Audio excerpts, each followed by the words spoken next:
Hello and welcome to this video on the Spaghetti Tree YouTube channel. This will be the second video we make at the start of this year talking about books. The first one, discussing what I read in 2022, is live now and we'll link that in the description.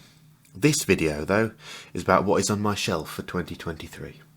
Just like last time, I want to quickly say that this video is quite self-indulgent. Hopefully someone out there will find this interesting, but I have to admit that it's mainly for me to set my own goals and feel a sense of achievement throughout the year when I meet them. So, if you do choose to watch, then I appreciate you giving us your time. Without further ado, let's begin. Currently, I have 66 books on my shelves that I need to read. Kind of.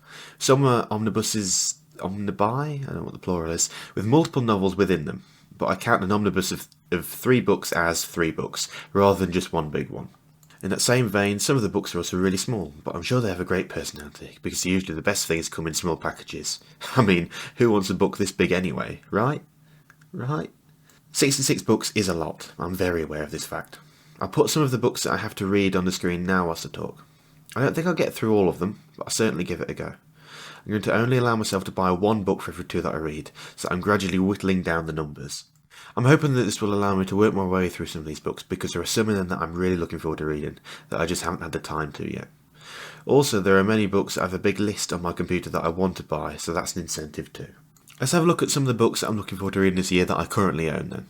Firstly, the one that I'm currently reading, Shadowsun: The Patient Hunter. I was able to get the special edition of this Warhammer novel, and for some reason it simply didn't sell. For a good few weeks after it was still available to buy, which considering only 2,000 or so copies were printed, and Warhammer's popularity is growing rapidly, is unusual.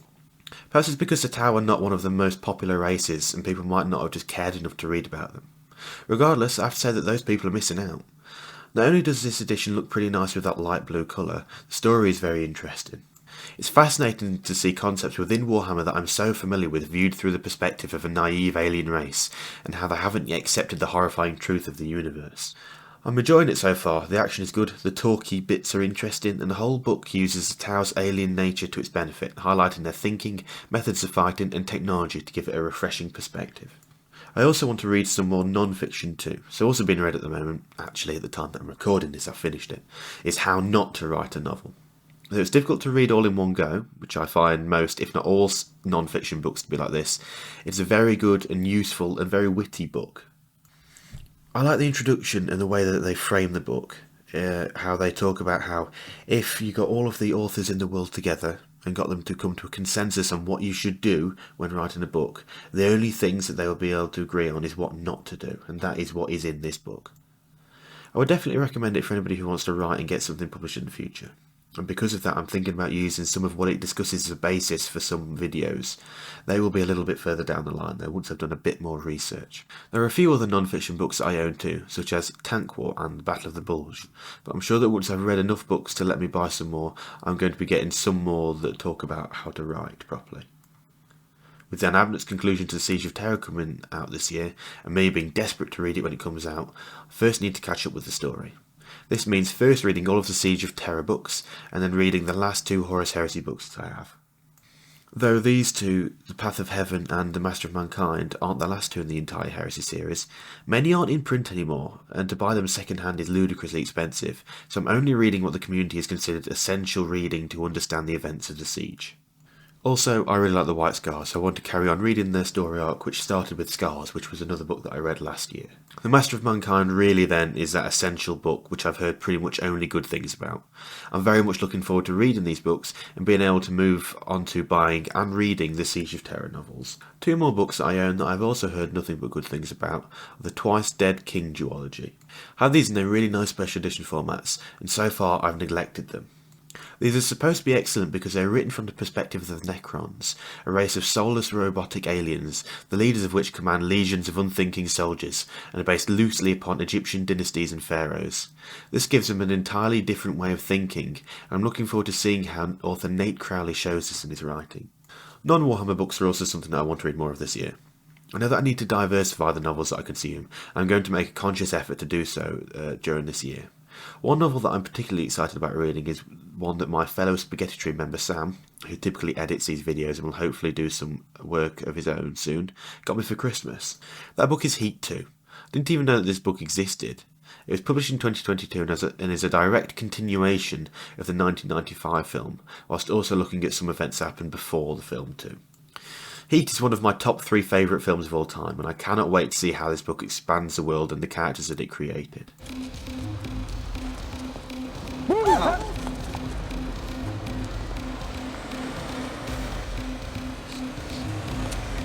Get down!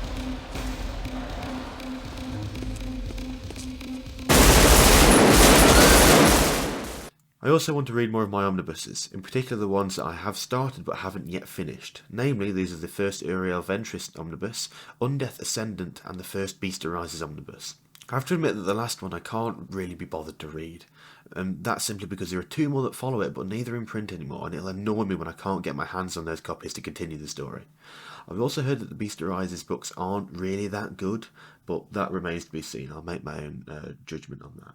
If, that is, I can ever find copies of those 2 omnibuses, and I think the second one actually suffered a printing error.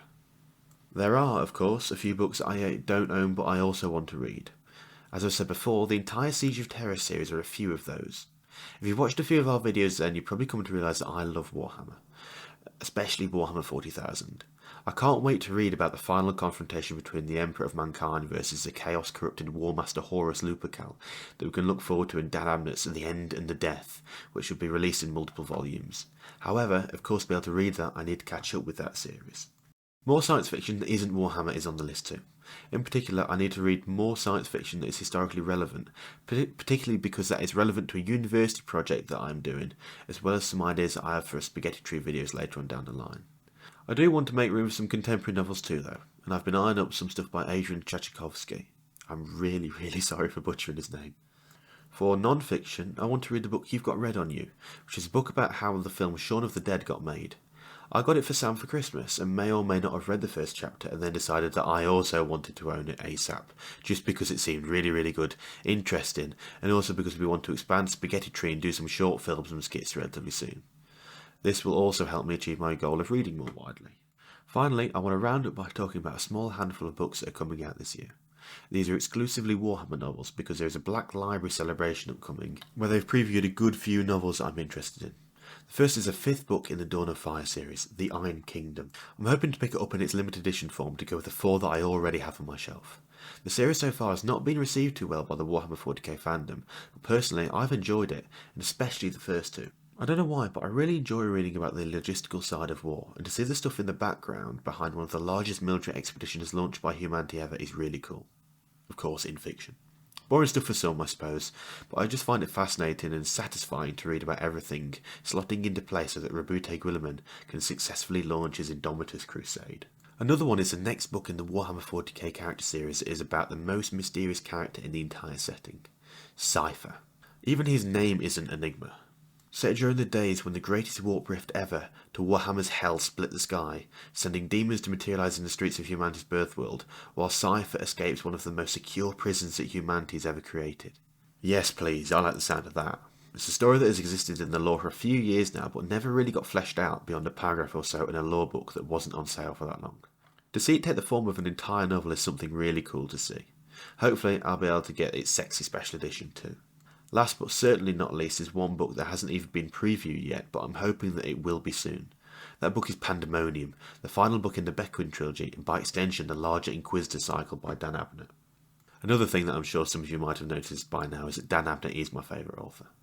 Pandemonium will be the final book in this trilogy of trilogies, and with the cliffhanger that Penitent ended on, and by extension the huge ramifications it has for the wider lore as a whole, I've been waiting with bated breath and sitting as close to the edge of my seat as humanly possible for over a year whilst waiting to read this book. The day that this book is officially revealed, I'll probably let out some strange, wordless noise of excitement.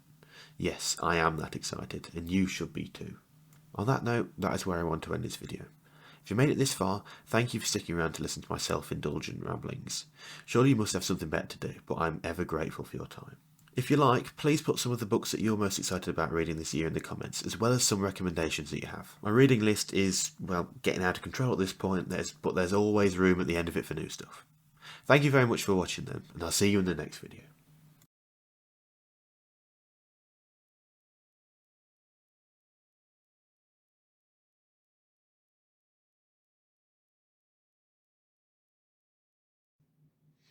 want to get 100%. Oh.